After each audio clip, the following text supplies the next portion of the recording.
So we will listen to three sound the bell before we begin.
Dear respected Thầy, dear respected brother and sister, we continue with our discussion.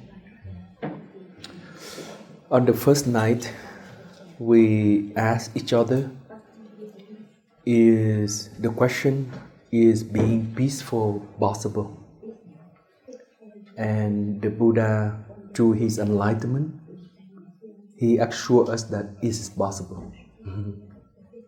Being peaceful is possible. That's something that we can work out for ourselves.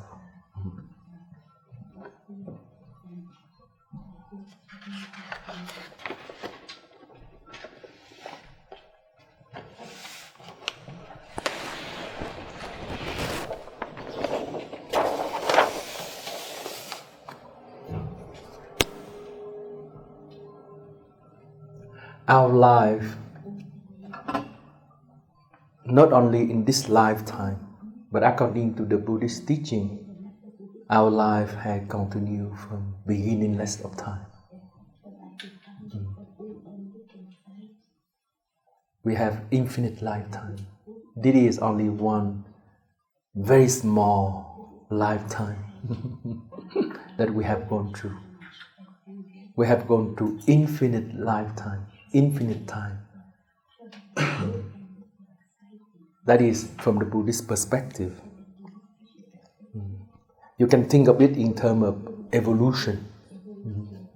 From the modern perspective. From the modern perspective. Sư cô bật lên. Mở cái volume bên dưới, cái bự thứ nhất. Mở cái bự nhất. It's good now. It's good, okay. So, from the modern perspective, one of our previous lifetime was an elementary particle during the Big Bang time. The Big Bang. We was a gas element, very light, helium or hydrogen. First we were an elementary particle, and then the cloud of gas turned itself into lighter elements, and then heavier element was cooked in a very high energy star, and then explosion, supernova, and all of these huge elements like iron, carbon was spread out in the whole universe. and he come to the earth, and then here come Suzanne. Amazing.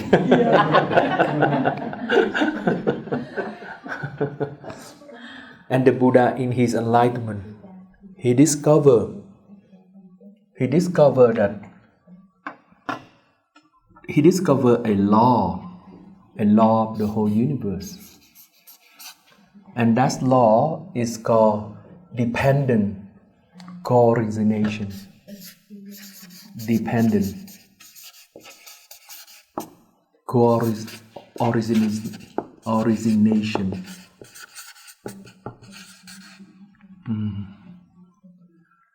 That means, in the ultimate sense,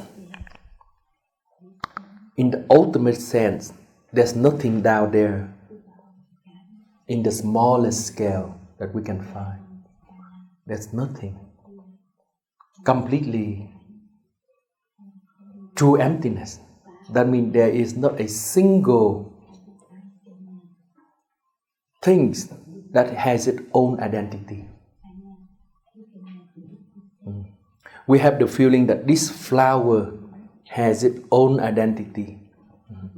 It's a very beautiful flower. This flower has its own identity. That is from our human perspective. What is this flower called in Tyrol?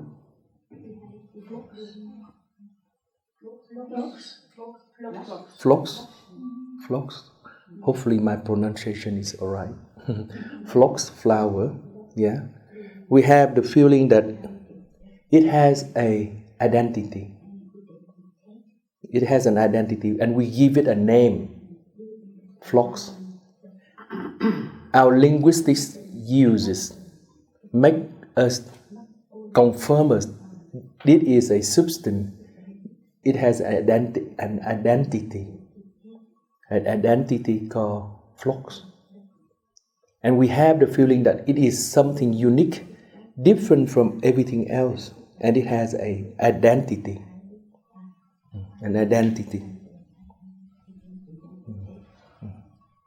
But the Buddha, in his enlightenment, he said, no. When you enter into this flower very deep, you probe in very deep. There's nothing in here called phlox. There's nothing called phlox. Deep inside, there is this law of dependent co-origination.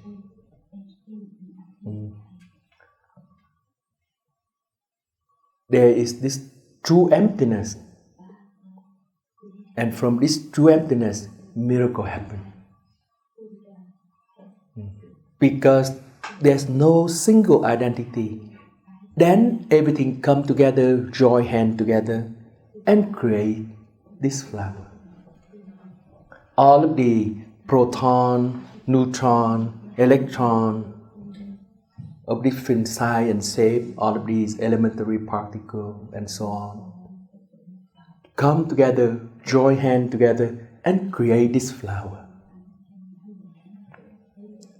It's a miracle. It's a miracle. And not only this flower, but anything in this universe follow the same law. It's called the law of dependent co-origination. That means the true nature of everything in the universe, including ourselves, includes human being, is the nature of true emptiness.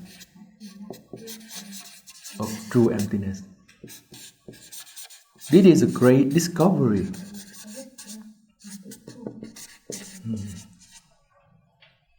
It is a great discovery. And now science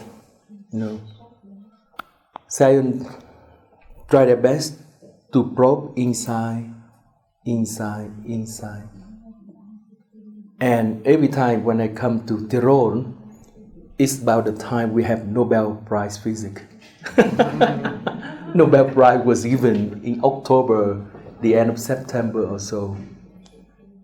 So this year's Nobel Prize in Physics was awarded to experimentalists in attosecond physics. They developed this realm called attophysics, attosecond physics. The attosecond is 10 to the minus 18 second. The scale of time is so small, but the wonder is that. The wonder is that the scientist was able to discover the way to probe into this time scale, to see the dynamic of electron, which before that we have no mean. A few years ago, they give the Nobel Prize, I think, to the scale of 10 to the minus 50 second. And only a few years later, they give prize to this scale. And the scientists at this scale, again, they cannot see anything fixed. Nothing is fixed. And in the past, in one of my Dharma talk, I said that perhaps in the future, the science continue on, perhaps, and we can develop into the time scale 10 to the minus 256 seconds. I don't know what it's called. It could be. And even at that scale, the scientists will also confirm the insight of the Buddha, that the true nature of everything is the nature of true emptiness. That is the significance of the Buddha's enlightenment. He was able to discover that.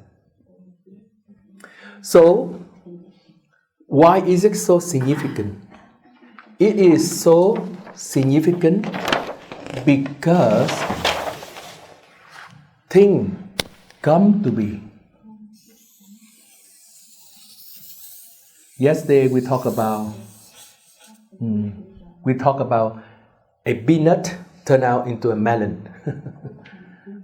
Our little unpleasant feeling, if we are not careful, that unpleasant feeling can grow into a melon of anger and hatred. So things develop, and the Buddha called it becoming. This process, becoming. From a very small, unpleasant feeling. Sometimes it is not even noticeable at the conscious level. It is only at the unconscious level. That means subconscious level. Unpleasant feeling. Unpleasant energy. But then this unpleasant energy at our subconscious level begin to grow. Everything in this universe is in the process of becoming. That is what the Buddha discovered. Everything is in the process of becoming because the true nature of everything is the nature of true emptiness. So everything, regardless of how small it is in the process of becoming. So a while ago I said, at the beginning of the universe, when there's the Big Bang, then there's this cloud of gas, of elementary particle. Very small. It's the point of energy, but then these point of energy are in the process of becoming. They are in the process of becoming lighter elements and then become heavier elements, chemical elements. and then come to human being. Everything is in the process of becoming, regardless of how small it is. The smallest quanta of energy will develop into something. A smallest point particle of energy will develop into something. Things will begin to accumulate. And that is the process of life. From a single cell, it develops into multiple cells. And then from the multiple cells, it develops into different species. And we are in this process. So, if it is this process of becoming, then liberation is possible. Right? That's why the Buddha said, being peaceful is possible. Being peaceful is possible because everything is in the process of becoming. So now we need to reverse that process. We need to do something called reverse engineering. We just do the process of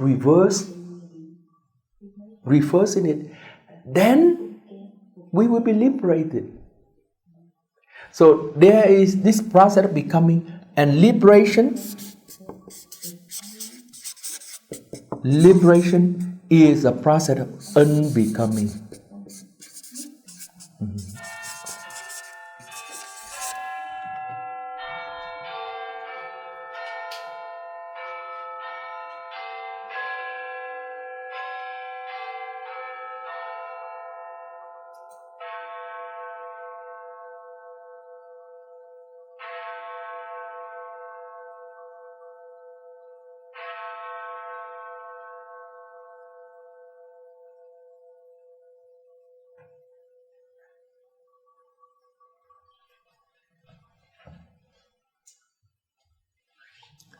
In the process of unbecoming or the process of resolving, melting away. Resolving or melting away the blockage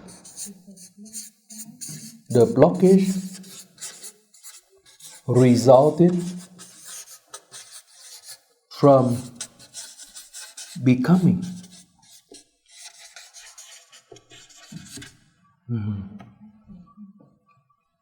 Yesterday we talked about the four aspects of our being: our body, our feeling, our sensation or bioenergetic field, our emotion, our perception. These are the four process that is going on within us in every moment. Our body is the process of becoming. Is there anyone who do not eat breakfast this morning? Wonderful, Oliver. He's in the process of unbecoming. No. When we eat the breakfast, our body will consume the food and the energy, and this whole chemical reaction breaking down, so that all of these breakfasts will become the energy for us to go into the hiking. And when we go into the hiking, all of these, again, process of energy is transformed.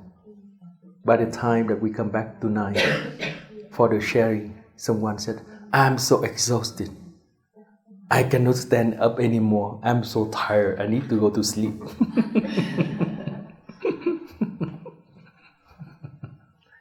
So our body is in the process of becoming.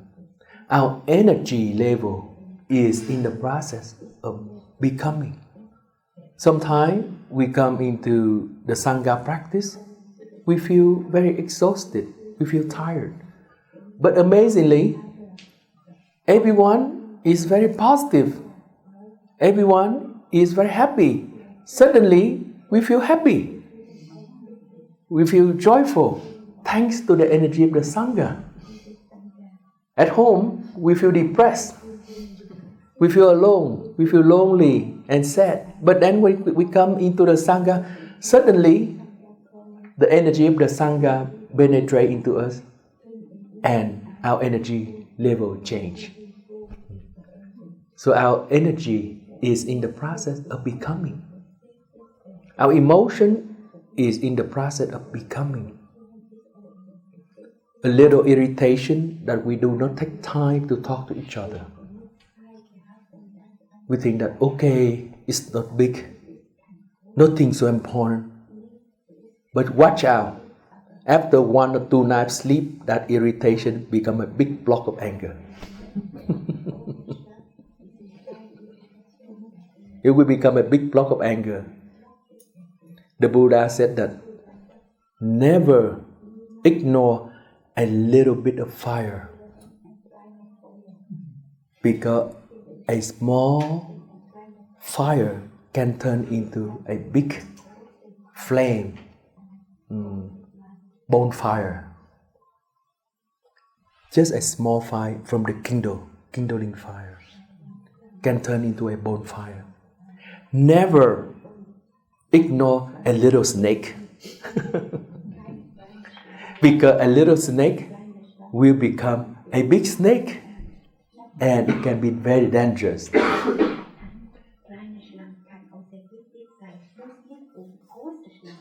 Yeah, okay. Sister Samnim is right.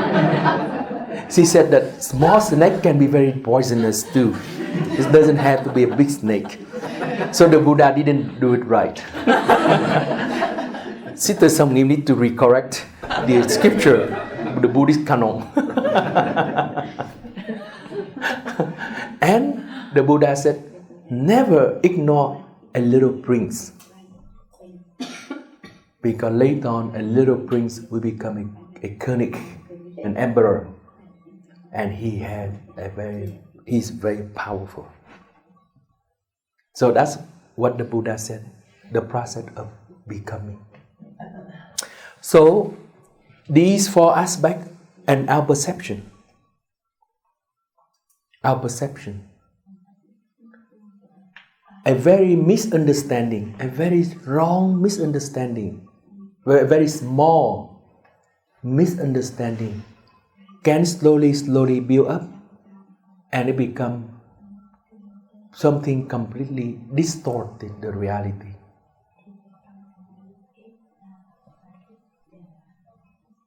A very small wrong perception can be very dangerous because it can blow up the whole things.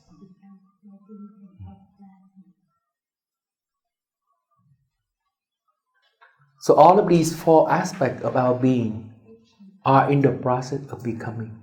And this process of becoming has been going on from the infinite past. From the infinite past. It's very difficult to have a boundary between an animate living being and an inanimate living being. How can we be sure that the rock does not feel? How are we sure that the earth does not feel?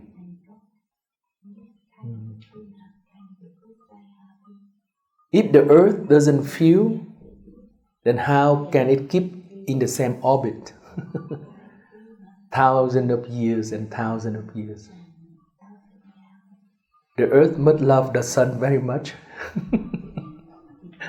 So they connect to the sun and they follow the orbit. When you love someone, you will turn around that person, right? That is a human being. If you love Tirol, every year you will come with a retreat. Keep repeating, orbiting. So how can you say that the earth does not love the sun, or the sun does not love the earth? Depend on how you look.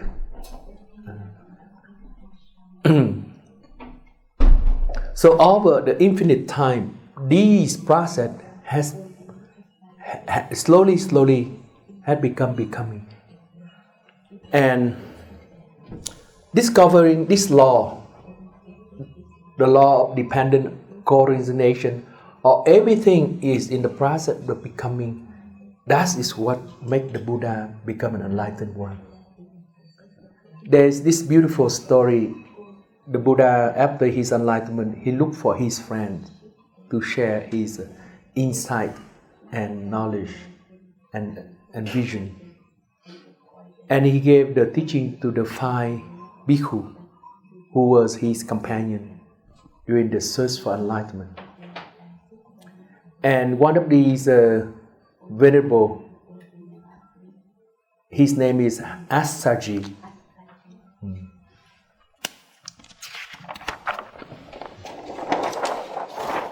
He's one of the 4, I think that is his name, Assaji. In Vietnamese, it's called Ma Thắng. If you want to learn Vietnamese. Ma Thắng.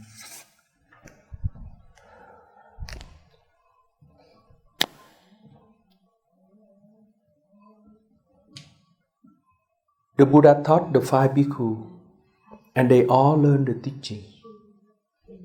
And very soon, these 4 bhikkhu, they attained the fruit called Arhat, the fruit of enlightenment. And then one day, Venerable Assaji go into the town, and his practice of mindfulness. Yesterday we talked about the practice of mindfulness. He's practiced the mindfulness so strong, and it radiates out beautifully. The way he walks, the way he moves, his body radiate the peace, the calmness.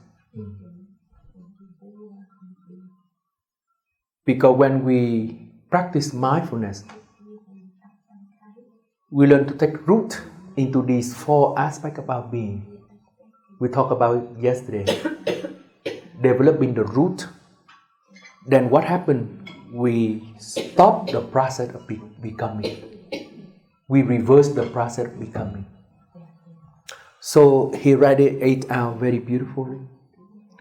And then he walked into town to beg for food. And Venerable Sariputta,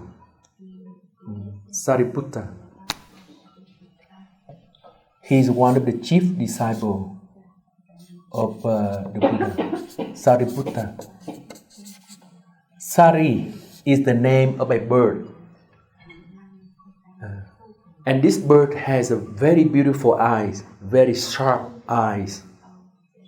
So his mother,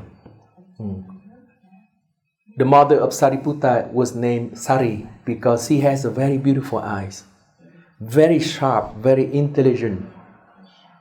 And the sharpness of the eye is just like the sharpness of the eyes of this bird, Sari. So that's why she was called Sari. And Buddha means the sun. That's how the Indian name people. The son of the woman, of the lady whose name is Sari. The lady whose name is Sari. And that is Sariputta. Sariputta is one of the chief disciples of the Buddha. Very intelligent. He has a great analytical wisdom. And then he saw Venerable Assaji on the road. He was so impressed because the peace, the calmness, the happiness, the holy quality, the holiness, the quality of holiness radiates out from Assaji. And it impressed Sariputta. So Sariputta followed Assaji and wait for him to beg for the food, go to the forest and have the meal. And after Assaji had the meal, then Sariputta think it's appropriate now to come and ask the question. You know, in the old day, they are very polite. The venerable go into the village to beg for food, so he doesn't disturb him. He patiently follow way into Assaji, go to the forest, have the meal, sit down, have the meal completely.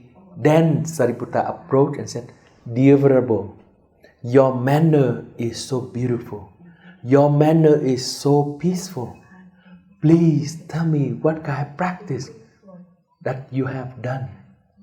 And Assaji said that, "Well, I'm just newly ordained monk, and my teacher is the Buddha Sakyamuni. I don't know much about the teaching, so I do not dare to share the practice and the teaching to you." And Venerable Sariputta said, No, please, you practice very well. You radiate peace and calm. Please teach me even one single sentence. So after begging back and forth for 3 times, then Venerable Assaji agreed and he read a gatha. The gatha is that everything that had been arise, my teacher have declared the cause. That's it. Everything that had been arising in this world, my teacher had declared the cause. That there's a cause. Everything arises, there's a cause. And amazingly, Sariputta's spiritual power is very strong. So listening to that one single sentence, he attained the first fruit of the Buddhist teaching.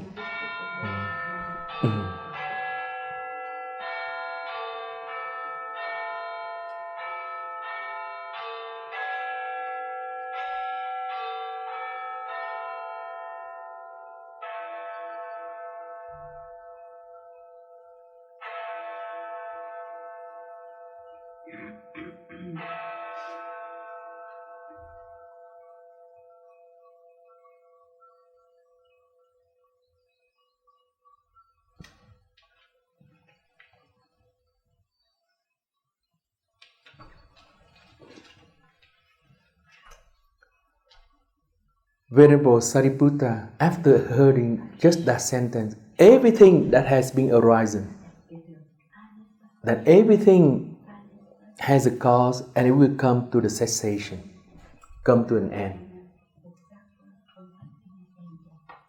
And Venerable Sariputta was so quick. Right away, he obtained the Dharma eyes called entering the stream, the fruit of entering the stream.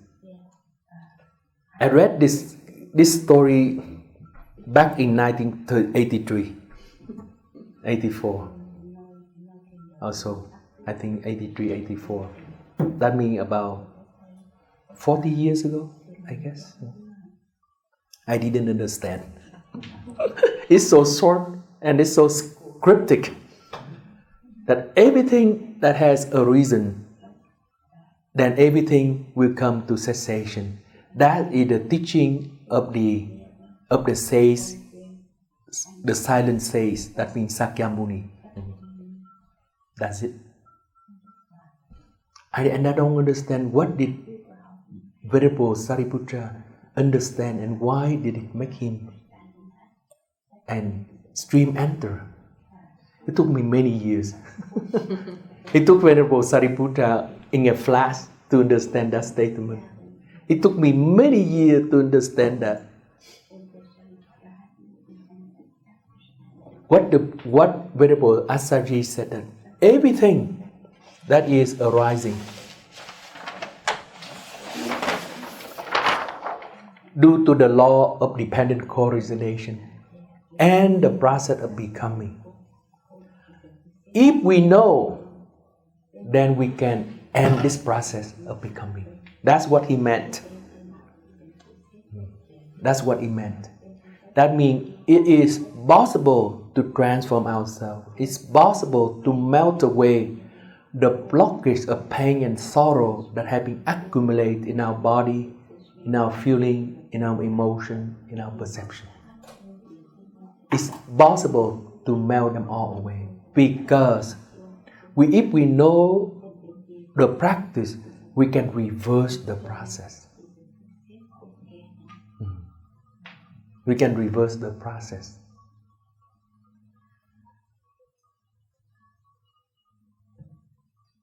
That is so wonderful because we don't know. So we have been wander through lifetime, infinite lifetime, from one lifetime after another lifetime. And we continue to accumulate this process of becoming. We continue to allow ourselves to be drowned in the ocean of suffering again and again and again without knowing what is driven behind. For example, we have a beautiful relationship.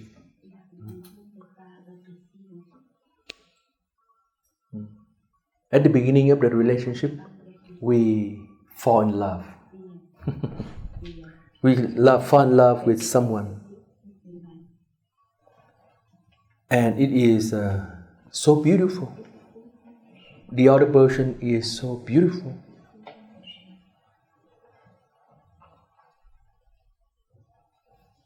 Sometimes the other person already have a family. And that person may have a son and daughter already. But sometimes love is so strong. We fall in love with that person. And we wait until that person gets a divorce. 5 years, 10 years, sometimes 20 years, 30 years later. And after he or she gets divorced, we are so happy that we can marry this person. It happens sometimes like that. Yes, it's a true story. So after, 20 years or 30 years of waiting, we marry that person, we enter into that person's house, and then all the process of becoming begin. All the big cycle of samsara begin. And sooner or later, we live in hell. Yes.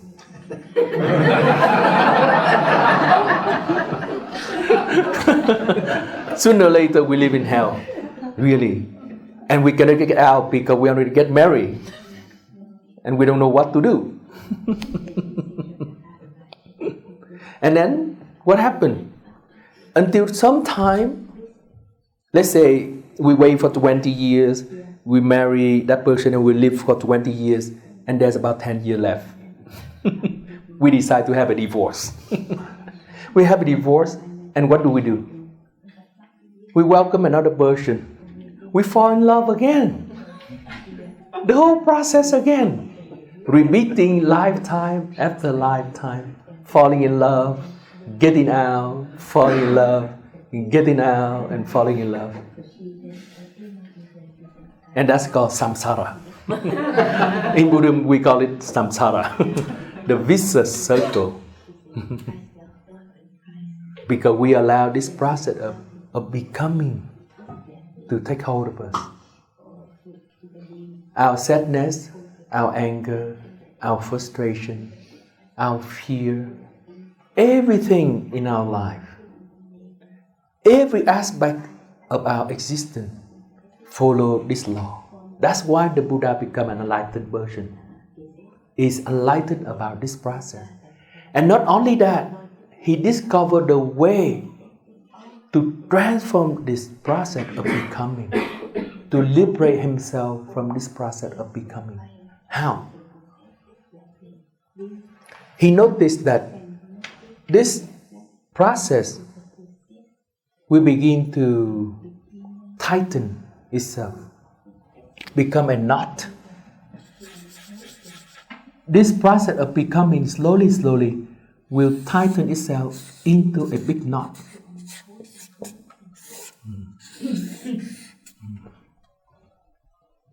Tighten. And this knot begin to manipulate us. Manipulate us. For example, this person who fall in love with that person, who want to get married,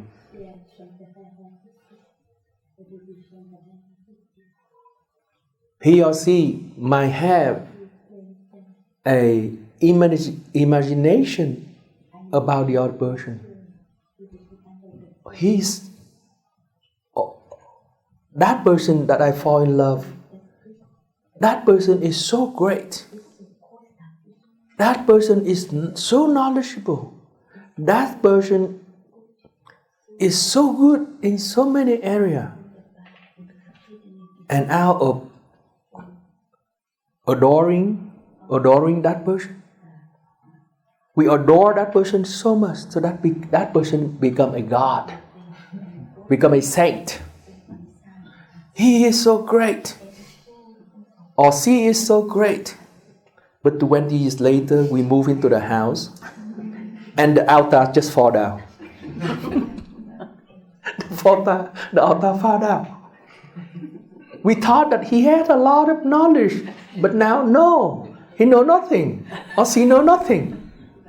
He's very kind, gentle, but every time I said, she scream at me, or he scream at me, yelling at me, you know.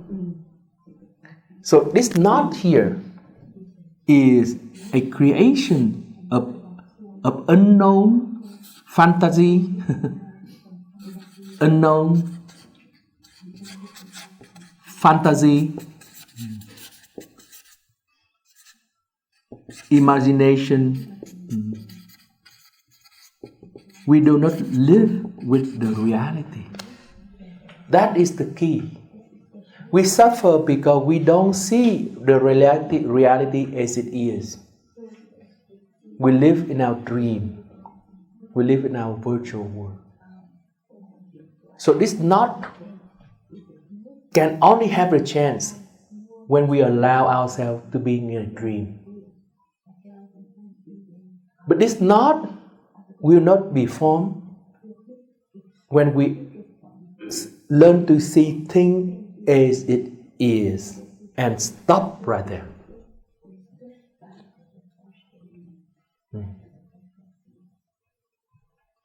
That person is kind. Yes, we recognize that he's kind, but that's it. Or she's kind. That's it. We don't begin to build up a story, a narrative more and more. That is only our imagination. Where does it come from? Where does the imagination come from? Come from the past. Come from the past. There is something within us called the stored consciousness that we have learned for infinite lifetime. Infinite lifetime. It has become a part of us. So now when we have one single experience, we begin to pull in all of the experience of the past from our stored consciousness, and we begin to create this knot. This knot is a result of allowing our stored consciousness to come in with all of this information from the past. These are stored consciousness.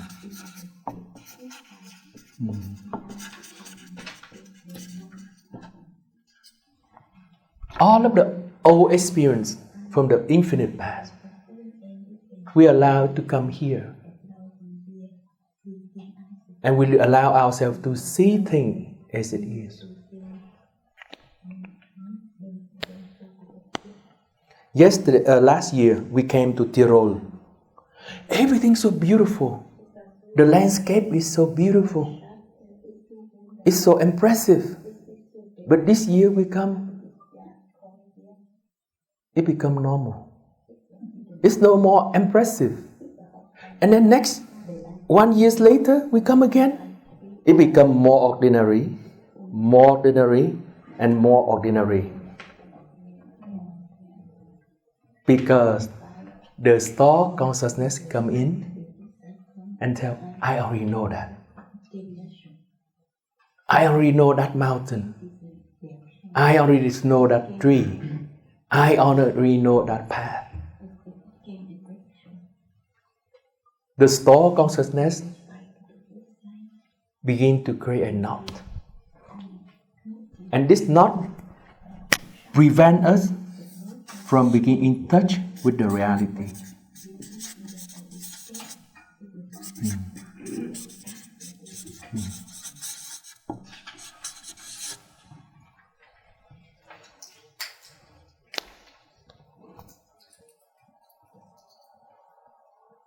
We came here last year.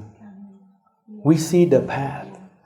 We have the feeling that we have seen that path. But no. The path after 1 year have changed. If we look carefully, there are small change. There are small things that is not there before. Yesterday I came back from the hiking, and I saw the house of the artist. Many years ago when I came, it was newly built, and the artist come and he or she begin to have a life there. But all of this beautiful painting, and the house was very beautiful and so on. And yesterday I came by, something happened. Perhaps he or she is not there anymore. This painting was taken out of the house, putting by the veranda. So there's something changed. Life changed.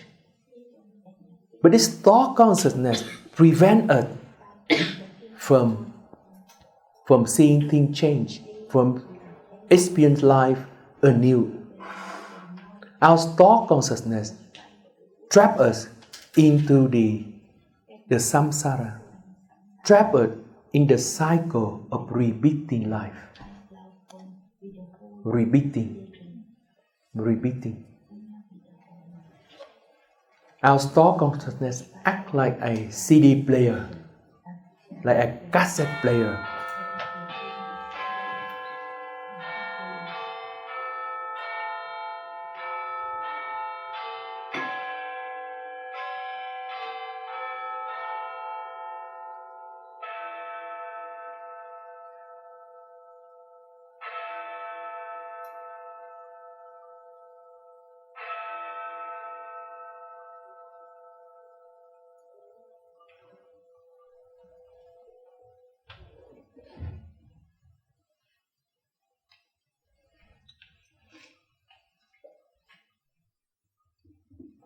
This morning, Sister Songim invite everyone to sing the song Immer wieder neu. Immer wieder neu is a practice, a Buddhist practice. We need to learn to be in touch with the reality as it is. And do not fall into this trap of star consciousness. Fall into this trap of imagination, unknown fantasy, or old experience. And learn to see everything new again. And that is the practice of mindfulness. The practice of mindfulness helps us to see things new again. We take root into our four experience, and we learn to see things as it is. My body, this is my body, and I see my body as it is. This is my feeling. I recognize my feeling, and I see my feeling as it is. I stay with it. I don't build up any more knot. I don't create any more fantasy, or I don't repeat my experience. I just stay with what I've experienced. Stay with that and learn to let go of the process of the mind, the movement of the mind, and learn to stay with the true experience right here and right now. The movement of the mind is the movement of the star consciousness that bring all the past into our experience right now.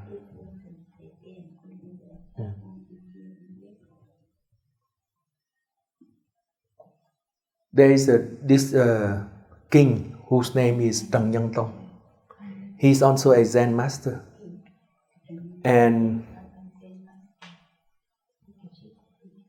after being a king for some time, he left his throne and he allowed his son to take the throne of the king. And he left home and became a monk, living like the Buddha, homeless. He walked around the country in Vietnam and he teach people Buddhism. He's a very wonderful king. He followed the step of the Buddha. And he built his hut on the top of the mountain with the stone. He lived in that hut. So when he teach Buddhism, there are students who come and they ask him, why do you keep repeating the koan, that means the teaching of the old master? Why do you keep talking about these koan or of the old master? Koan is the Buddhist, the short Zen story or short koan. These are puzzle. For example, the puzzle: does the dog has a Buddha nature? That is something for us to contemplate.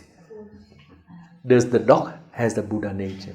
Does a flower have a Buddha nature? And that is a koan.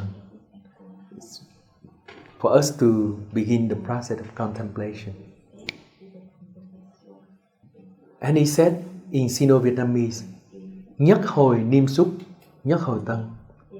Every time I touch something, it becomes new.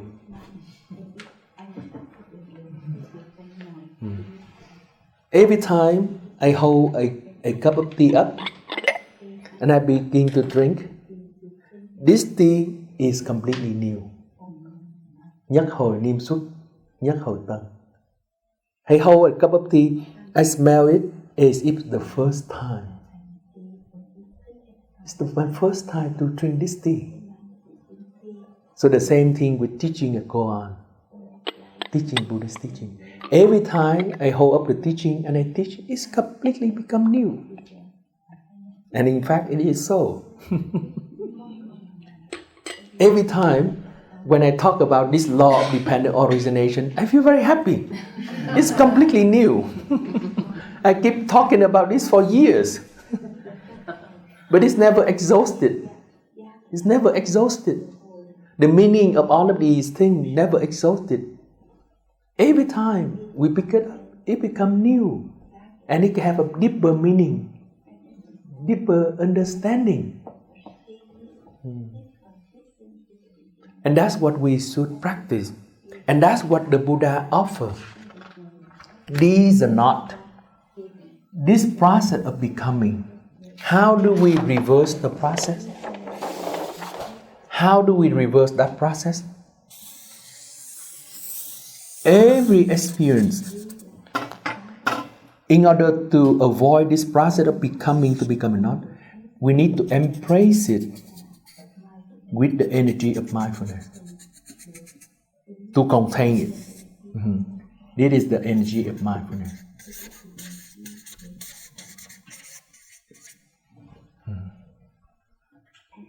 This is an unpleasant feeling, and I know it is an unpleasant feeling. Stop. No more. Yesterday we talked about the sentence. How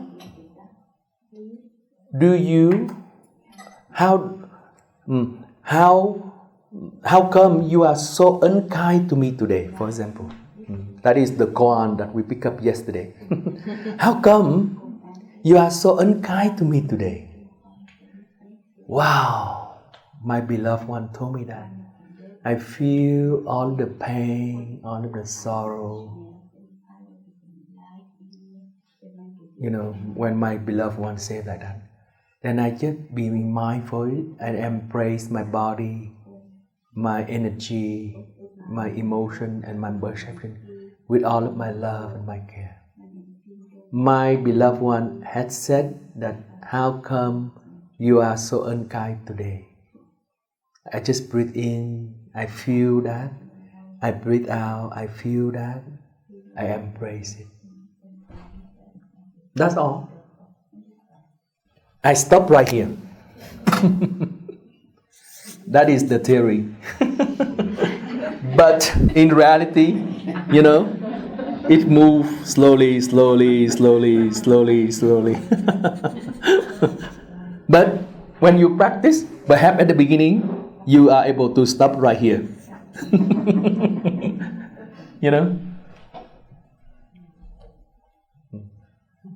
How come you are unkind to me? Then you begin to react. You begin to defend yourself. You begin to tell the narrative. Yes, you are so unkind too. You always treat me this way. Then mindfulness comes and slowly, stop. No more. This is my chair. Nobody should take it. Because I have problem with my hips. This is my chair, I already reserve it. Now someone come, then I begin to look. But the practice of mindfulness come, stop. Right? We stop. Depend on how long we practice. We can allow this process to continue on into very deep. Then we are able to stop it here.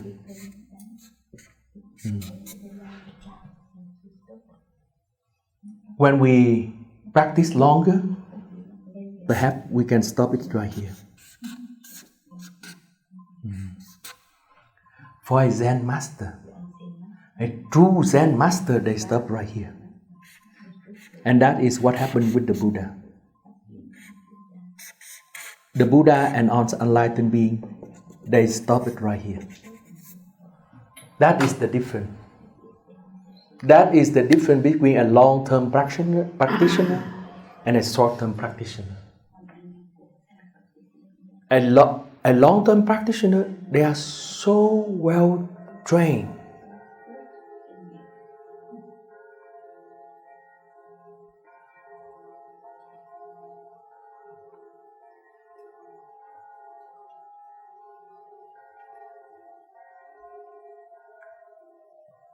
They are so well trained so that the moment things begin to happen, they know it right away.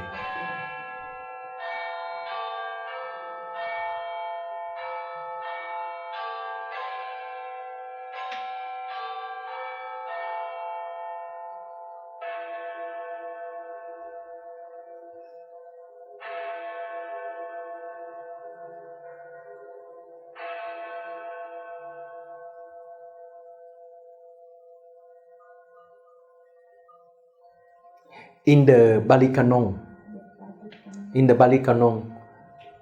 there's a story that Mara is this process of becoming. Mara is a devil. It represents this process of becoming, this process of suffering. That's Mara. The story goes that sometime Mara appeared. For example, he said, Mara told the Buddha, since the time that you have enlightened, I have followed you for so long. But now I see that you have this mistake. And the Buddha looked at the Mara he say a few sentences, his mind and Mara disappear.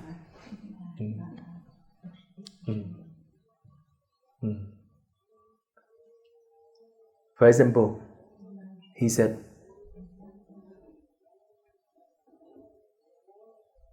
you have said that until all of your students have grown up, they can practice very well. Then you will go to Nirvana. So Sariputta have grown up. Moggalliyana had grown up. All of his elder practitioners, elder students, they have grown up. So why don't you go to Nirvana? That is a story Mara come and tell the Buddha. Then the Buddha looked at the Mara, he smiled, he said that, it is my business. It's not your business. And the Mara disappeared. He said that the Tathagata know when is the time for him to enter into Nirvana. These stories are very interesting because it talks about the psychology of the Buddha, the inner working mind of the Buddha. It is portrayed in form of this story. It describes this process of thinking in the Buddha's mind. Sometimes we see our students grow up, then we have the tendency to say, well, let the student take care of everything. I'm free. Just like Thầy, like Thầy. Thầy gave the Dharma talk all the time until he got sick in 2014. He continued to give the Dharma talk. And then one time I asked Thầy, Thầy, why don't you let the other student, the elder student give the Dharma talk so Thầy can have some rest? Why did Thầy continue to give the Dharma talk? And Thầy looked at me and he said that, well,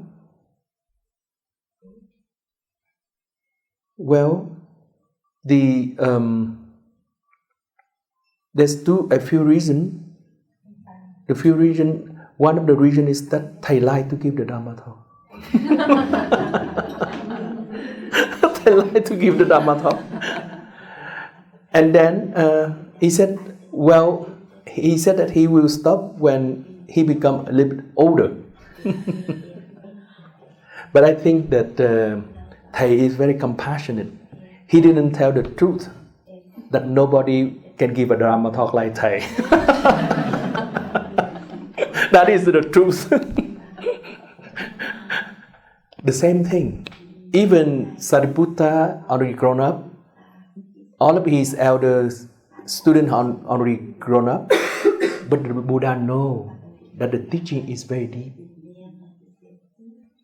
Every time we pick up the teaching becomes new. Enlightenment is never old. Enlightenment is always new. To give a Dharma talk is to give a living energy, and it's always new. And when we practice the mindfulness, we are aware that this energy, we learn to embrace the block. But slowly, with the energy of mindfulness, there comes the energy of collectiveness. This is very important. There comes the energy of collectiveness. How can the Buddha and unenlightened being, when they see the manifestation of something that is unwholesome, and they are able stop the unwholesome to develop into a loop right way because they have collectedness. That is the difference between the long-term practitioner and a short-term practitioner. The long-term practitioner is someone who have developed collectedness. All the time have this concentrated energy. In the image of the tree that I talked about yesterday, when we practice mindfulness, we learn to come back to the root, to recognize the root, to feel the root. Collectedness is the capacity of the root to go deeper into the ground. That is the difference. We come back to our four aspects of being: the body, feeling, emotion, and perception. We learn to take root in there. But then we go deeper, and that is collectedness. That means our body is maintained in our collectedness. Our feeling is maintained in our collectedness. Our emotion is maintained in our collectedness. Our perception is maintained in our collectedness. That means the mind does not move very much. The mind is there in the present moment all the time. The capacity for the mind to be in the present moment, to be fully aware of what's going on and not to be carried away, that is collectedness. And then from this collectedness, there comes the energy of insight or understanding, or wisdom, understanding. This understanding is the understanding that is born from collectedness. That is born from this strong energy of collectedness. Otherwise, it's just an idea. It's just a perception, and it's not the wisdom. Insight and understanding is something that is born from collectedness, and it has the capacity to transform our life, to transform the way we interact with the world. It is something that we truly feel. So the insight here is the insight that has the energy of collectedness. Otherwise, it's just an idea. And that's how the Buddha transformed the process of becoming. And it is a lifetime and after lifetime process. Because this process of becoming has developed since the beginningless of time. So in order to transform it to its maximum, we need to go through the infinite lifetime. According to the Buddhist teaching, the Buddha have gone through infinite lifetime and practiced as a bodhisattva. Every lifetime, he discovered this law of dependent co-resonation again and again. And he practiced to stop this process of becoming. And when he became a Buddha, in that lifetime, 2,500 years in India, that is when his process of becoming has completely under control. Because he had gone through the infinite lifetime as a practitioner. Perhaps we also go through some lifetime of practitioner. So that's why we are here today. We are here because we are in practice. Our store consciousness brings us here. We repeat our life of a practitioner, right? And we will repeat our life of the hiking. So we can end it here. Thank you.